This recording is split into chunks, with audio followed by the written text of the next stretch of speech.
Бозок ачык асман алдындагы мамлекеттик корuk музейи дүйнө жүзүнүн туристтеринин кызыгуусун жараткан жайга айланат. Белгилей кетүүчү нерсе, ал Борбор калаанын жанындагы орто кылымдагы шаардын айланасында курулуп жатат. Өткөн жылы Бозок шаарына 150 миңден ашуун адам барган. Экскурсиялардын көпчүлүгү онлайн режиминде өттү. Мындан тышкары ал атайын сабактарды, лекцияларды жана интерактивдүү окууларды өткөрөт. Бардык иш-чаралар Казакстандын тарыхый маданий мурастарын жайылтууга багытталган. 2019 жылдан 2024 жылга чейин музейге 1,5 миллиондон ашык адам келген.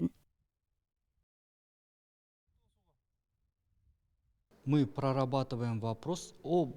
Биз Бузыкты көлүн жашылдандыруу жумуштарын карап жатабыз. Учурда бул жер жылдын канаттуулары жашаган тарыхый мекен. Мында аккуулар, шумкарлар, бир казандар, чардактар жашайт. Мындан тышкары бул жерде рейликтүү өсүмдүктөр өсөт. Биз мунун баарын бирдиктүү комплекс катары байыркы Бозок шаары менен бирге сакташыбыз керек. Необходимо также сохранять в ее историческом контексте совместно с древним городищем Бозок.